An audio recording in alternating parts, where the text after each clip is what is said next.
Il est midi, c'est le coup de feu dans cette auberge de gastronome au cœur de la Picardie.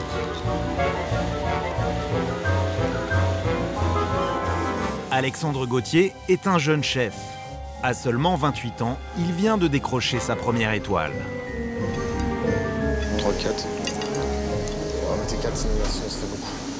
Mais 4, 4 G ou 2, tu vois. Pour surprendre sa clientèle en quête de nouveautés, le chef a une arme secrète. Un ingrédient précieux, rare, qu'il conserve dans une pièce à l'écart.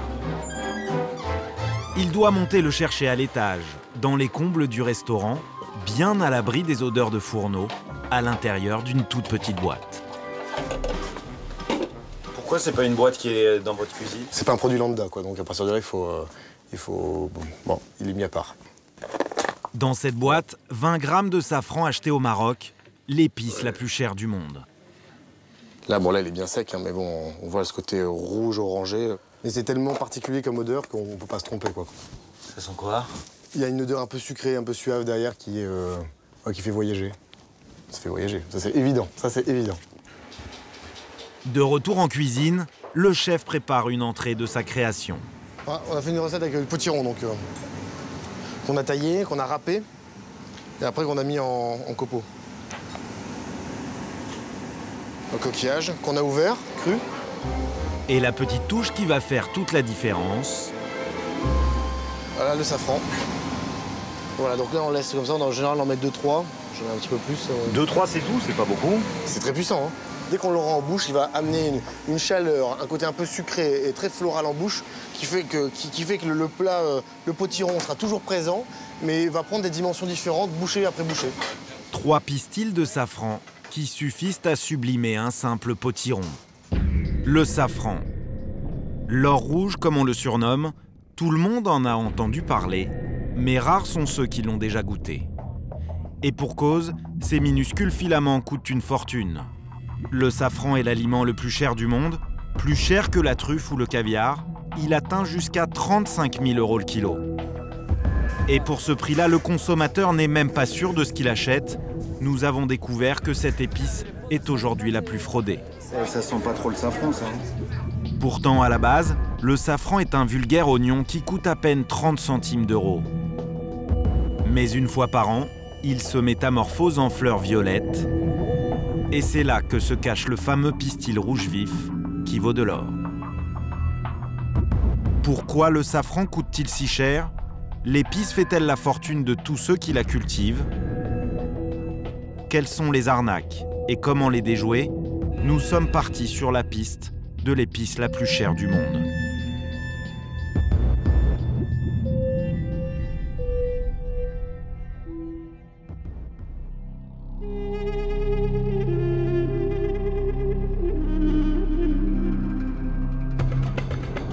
Notre enquête démarre dans le sud du Maroc, au cœur des montagnes berbères de l'Atlas. Une région très austère, l'endroit idéal pour faire pousser du safran, 2000 mètres d'altitude, des hivers froids et des étés chauds. Ici, les paysans cultivent chaque année 2 tonnes de safran. Le Maroc est le 4e producteur mondial derrière l'Iran, l'Inde et la Grèce. 5 heures du matin, dans le village d'Imgoun. Lassène Batali, sa femme et ses filles, quittent la maison avant l'aube, direction les champs de safran. Lassène ne possède pas grand-chose, 2 petites parcelles de safran héritées de son père. Dans sa famille, on vit du safran de génération en génération. Si toute la famille se lève aussitôt, c'est parce que les petites fleurs violettes ont éclos pendant la nuit. Et il faut vite les ramasser avant que le soleil ne les abîme.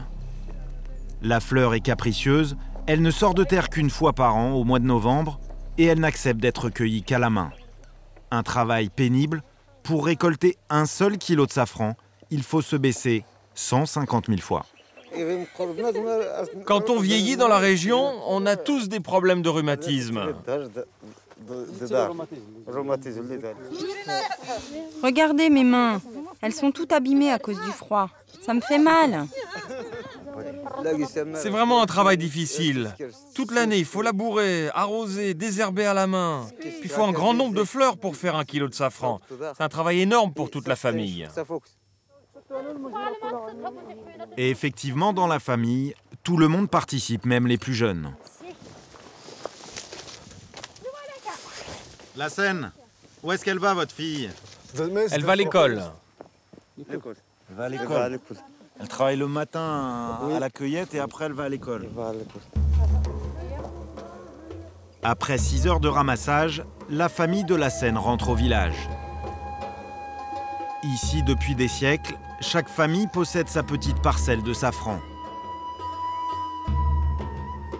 L'or rouge n'a enrichi personne, mais il est comme un cadeau du ciel qui permet aux villageois de doubler leurs revenus de l'année.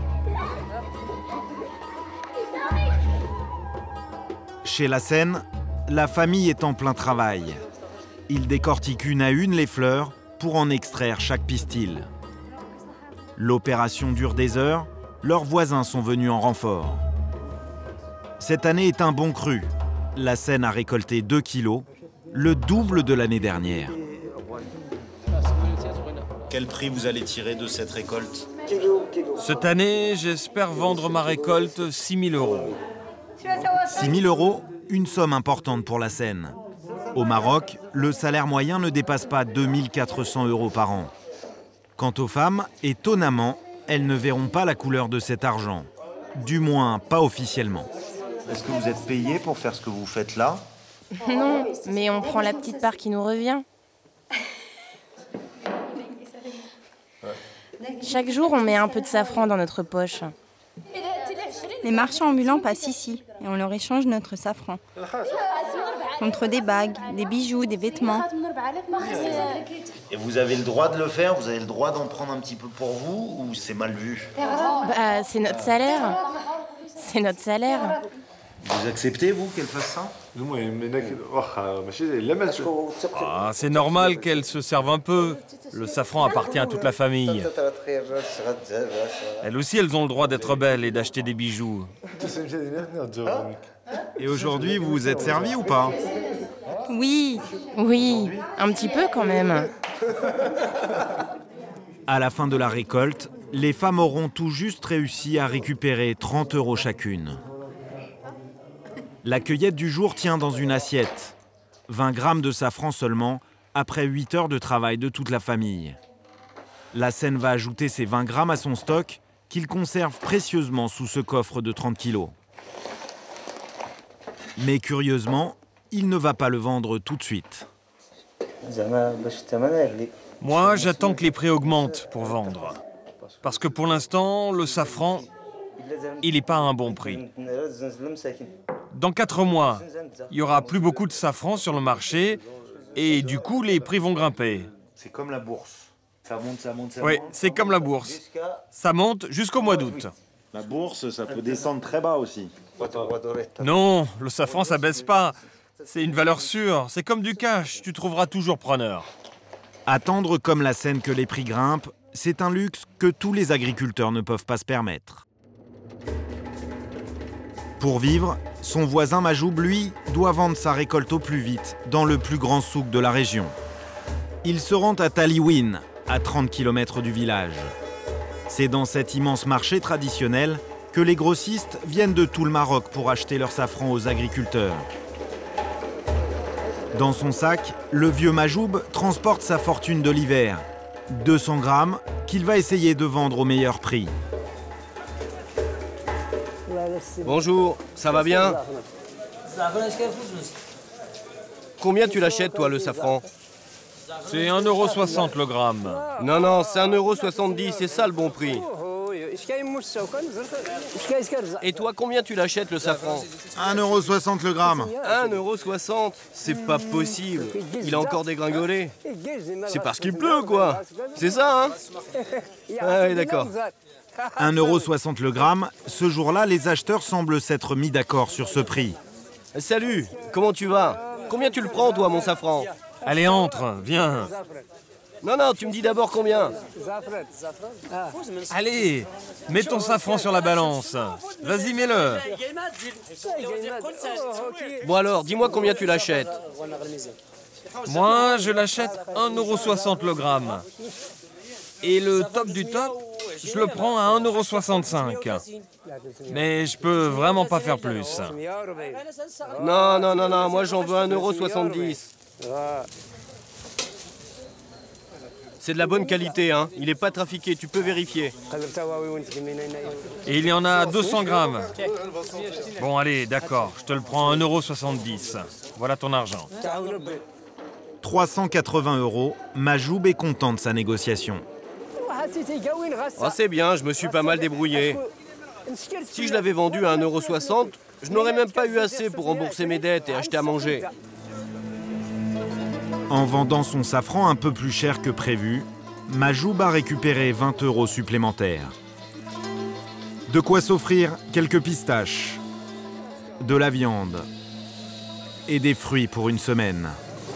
Mais ce que le paysan est loin d'imaginer, c'est que le safran qu'il vient de vendre va connaître dans les jours qui viennent une inflation vertigineuse. En période de récolte, le safran fait l'objet de toutes les spéculations. Et la hausse des prix commence de l'autre côté de la rue, à 100 mètres du souk. Le même safran est revendu 2 fois plus cher aux touristes. Bonjour. Vous pouvez acheter, la boîte c'est 30 €. Il y a 10 grammes dedans. Et pour ce prix-là, le safran a été trié et emballé. 30 € les 10 grammes.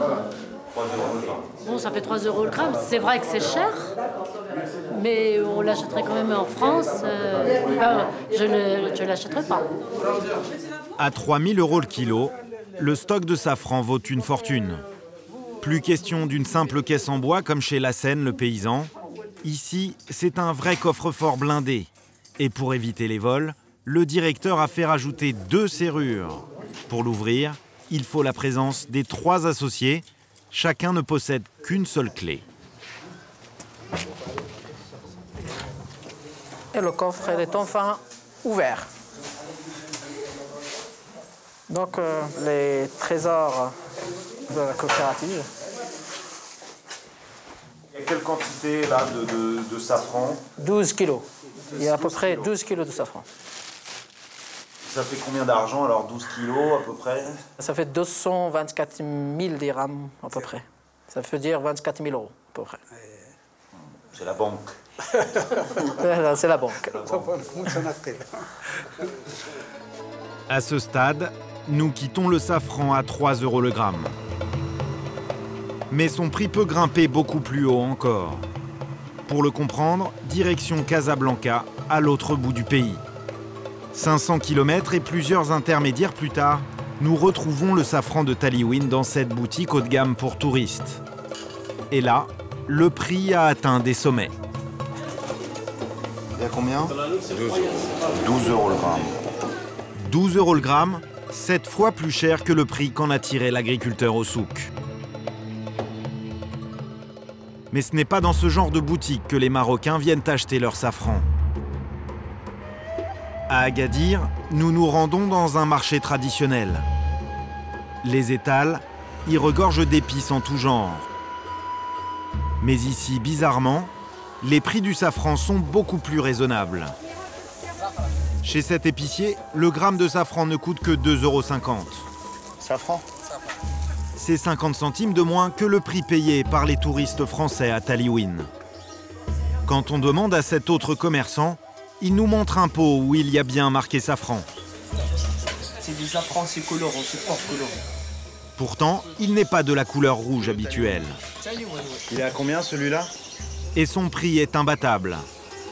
50 centimes d'euros le gramme, qui dit mieux? Le suivant nous propose un safran en pistil.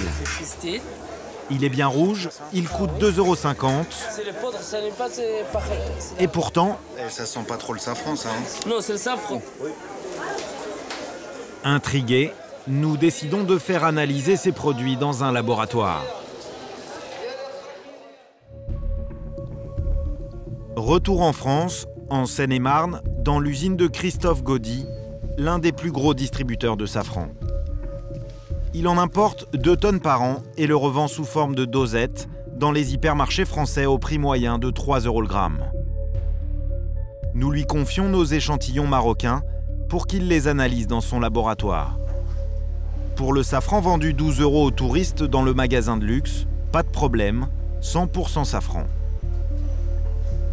Mais en observant nos autres échantillons, Christophe Gaudy est beaucoup plus sceptique.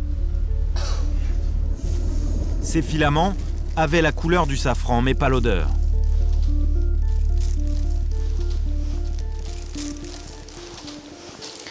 Donc là, bon, il n'y a pas besoin de beaucoup d'analyse pour être effrayé. Quand on voit ces espèces d'amas comme ça, qui sont ni de la longueur du safran, ni de l'épaisseur d'un safran, sont des fibres végétales. Ça n'a rien à voir avec du safran. Alors, je ne suis pas très rassuré parce que vous ramenez ça du Maroc. D'habitude, je mange le produit. Jusqu'au jour où, quand on a fait les analyses, on s'est rendu compte que j'avais mangé un produit qui était totalement, je dirais, dangereux, cosmétique, qui n'avait rien d'alimentaire. Donc depuis cette époque, je me méfie. Méfiant, bon, mais curieux quand même. Mon assurance d'essai va peut-être marcher. Hein. Ça a un goût indescriptible. Vraiment, je confirme que c'est un goût d'épices type souk marocain. Un petit goût boisé, comme si c'était un petit copeau de bois. Peut-être un copeau de cyprès recoloré. Enfin non, résolument, rien à voir avec le safran. Il nous a été vendu 2,50 € le gramme, celui-là. Vous en pensez quoi? Bah, que je devrais changer de métier et vendre ça. Peut-être que j'aurai la Ferrari devant la société.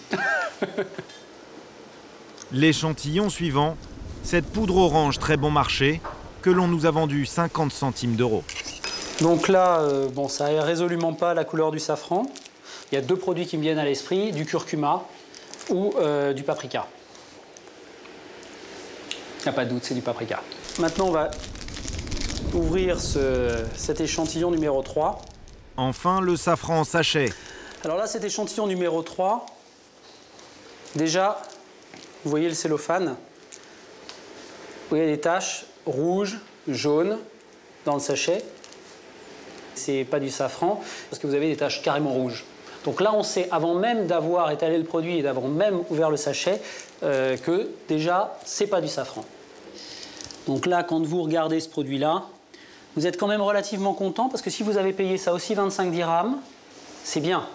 Parce que contrairement au produit de tout à l'heure, ça c'est un vrai stigmate, ça c'est un vrai stigmate, ça c'est un vrai stigmate. Cette fraude est plus élaborée, car au milieu des brindilles, il y a bien du vrai safran. Donc ça, c'est le genre de fraude qu'on trouve assez fréquemment, parce que c'est une fraude qui a pour but de vraiment même avoir des gens qui connaissent un petit peu le safran. Donc là, bon, j'estime que vous êtes fait avoir à moitié. Enfin, dans tous les cas, il perd l'appellation safran du fait de ce rajout. Entre-temps, l'analyse scientifique confirme le diagnostic de Christophe Gaudy. Les 3 échantillons sont tout sauf du safran. Dans l'un des sachets, il y a bien des copeaux de sapin. Et dans un autre, les tests révèlent des résultats plus inquiétants, la présence d'un colorant textile utilisé dans la fabrication de vêtements, un produit cancérigène. Qui fraude? À quel niveau se passe la fraude? Alors, la tentation de fraude, elle est quand on vend à quelqu'un qui n'a pas la connaissance. Donc elle se fait généralement pas au niveau des producteurs, elle va se faire dans les échelons qui vont être entre le producteur et le consommateur final. En fait, ça va être généralement le dernier maillon de la chaîne qui va frauder. Et nous avons découvert que le marché français n'est pas épargné par la contrefaçon. Direction un marché populaire, en plein cœur de Paris.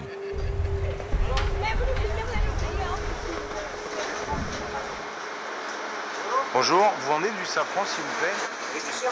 Celui-là, il vient de l'Iran, le petit là. Et celui-là, il vient de la Tunisie. Après analyse, il s'avère que le safran vendu par cet épicier est en fait un mélange de fibres végétales et de colorants alimentaires. Ce n'est pas du safran, et pourtant sur le flacon, il y a bien en toutes lettres la mention safran garantie pure. Nous retrouvons exactement le même produit fraudé dans un autre magasin parisien. Bah, je vais prendre ces 2-là du coup. Bah écoutez, merci beaucoup. Bonne soirée.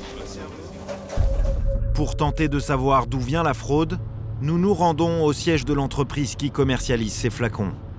Il s'agit d'un grossiste qui distribue des fruits et des légumes secs, ainsi que des épices.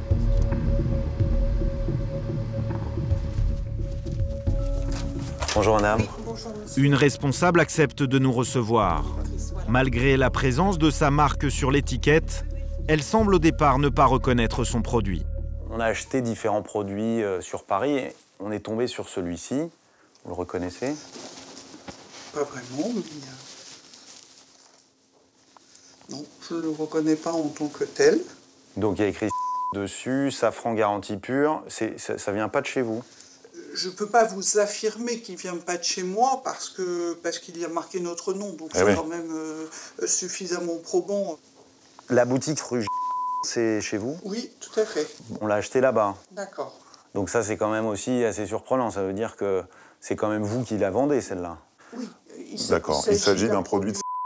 Moi, je ne sais pas sur quel arrivage il est. Il se trouve que celui-ci n'est absolument pas du safran. Il y a 2 colorants dans cette poudre, tartrazine et E124, et c'est tout sauf du safran. Comment vous expliquez ça? Je ne peux pas me l'expliquer. Ça veut dire que vous mettez en boîte des produits... Non, je les achète tout fait. Moi, je ne conditionne pas. Vous conditionnez pas? Non, c'est conditionné à notre marque, à l'étranger. Donc vous avez été trompé par votre fournisseur? Exactement. Et vous ne contrôlez pas les produits que vous recevez? Si, nous les contrôlons, mais on ne contrôle pas toutes les doses, c'est impossible. Vous écrivez sur l'étiquette « safran garantie pure ». On imagine avoir du safran, on l'a pas, c'est quand même grave ça. Complètement. Je vais rapatrier les produits, je vais les mettre en quarantaine jusqu'à temps de les faire analyser. 2 semaines plus tard pourtant, ces mêmes capsules de faux safran étaient toujours en vente dans un marché parisien. 3 € l'unité pour un coût de fabrication de quelques centimes seulement, une fraude extrêmement rentable.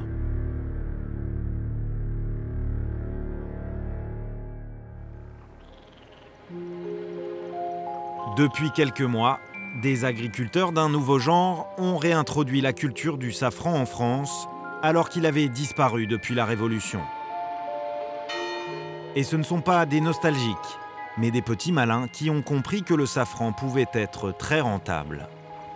Nous sommes à Fontanières, au cœur de la Creuse, derrière cette clôture bien gardée, la plus grande safranière de France, dirigée par Véronique Lazera. Il y a quelques années, Véronique et sa famille vivaient à Paris. Est-ce que ça glisse un peu là? Vous allez voir, il y a des gros bouquets. 1, 2, 3, 4, 5... Mais elle avait un vieux rêve. Après des études de botanique, elle voulait vivre à la campagne. Il lui manquait juste un projet. Et un jour, elle a eu le déclic. Qu'est-ce qui vous a fait penser au safran? Je vais vous dire, j'ai fait l'école du Breuil et je me souviens de mon professeur de botanique qui avait sorti, parce qu'on apprenait toutes les plantes, qui avait sorti un jour donc, le cours concernant le Crocus sativus et qui avait dit si l'un d'entre vous fait du safran, il sera le plus riche au kilo, mais le plus fatigué. Donc je ne suis pas encore riche, mais fatiguée peut-être. Pourtant aujourd'hui, le safran réussit à faire vivre toute la famille. Tu viens Oscar? Au départ, le pari était loin d'être gagné. Après. Personne n'avait jamais fait pousser cette épice dans la Creuse. Véronique commence avec un petit champ en friche et 5 000 € en poche pour acheter les premières pousses de safran.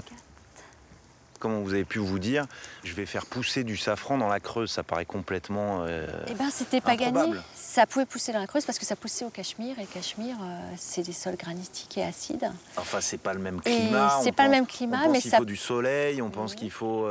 Des étés chauds et des hivers froids.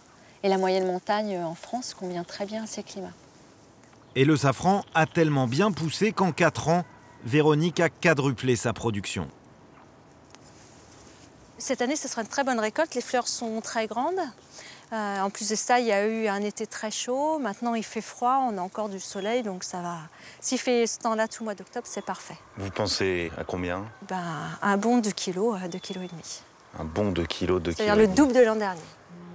2,5 kg, la même quantité produite chaque année par la Seine, le paysan marocain. Sauf que Véronique, elle, vend son safran beaucoup plus cher.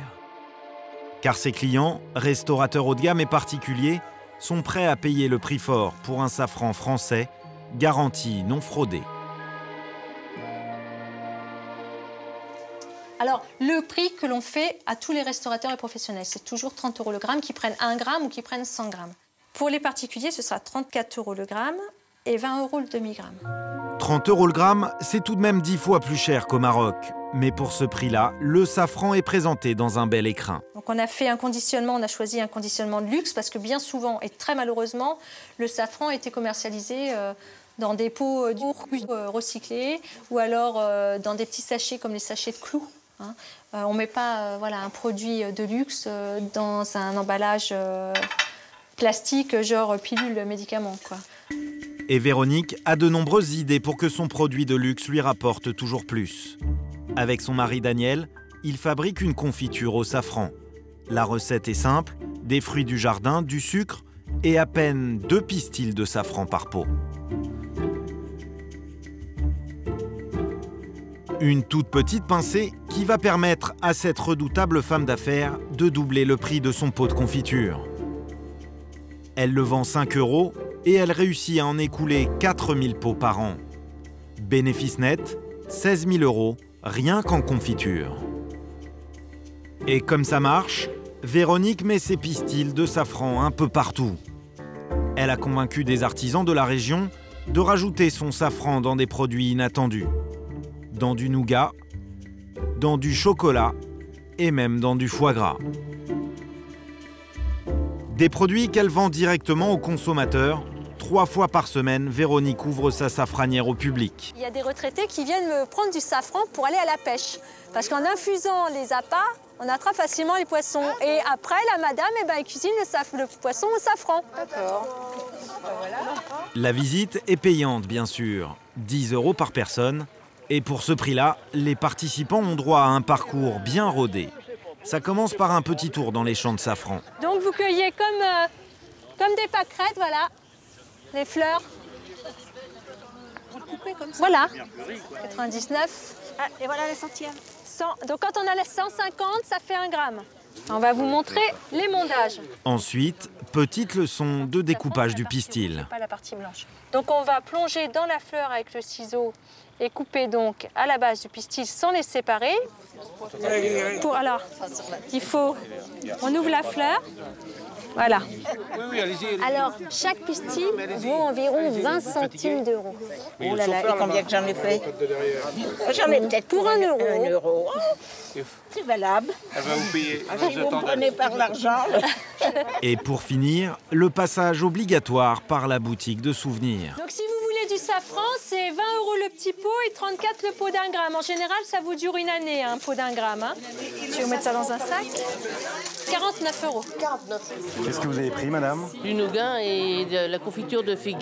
Des nougats et de la confiture d'ananas. 10 € les 3 paquets. Ça vous paraît cher Oh bah, écoutez, il faut bien se faire beaucoup de plaisir. Voilà, merci. Avec son safran, Véronique réalise un chiffre d'affaires de 100 000 € par an. De quoi faire des émules. Le lendemain matin, ce sont des visiteurs d'un autre type qui arrivent chez Véronique. Aurélie et François Le Sueur viennent du Berry. Ils ont fait 300 km. En forme? Il y a intérêt, hein, parce qu'il y a de la fleur ce matin. Ils viennent d'acheter un lopin de terre pour produire eux aussi leur safran. Des stagiaires viennent de toute la France chez Véronique pour suivre une formation intensive de 4 jours.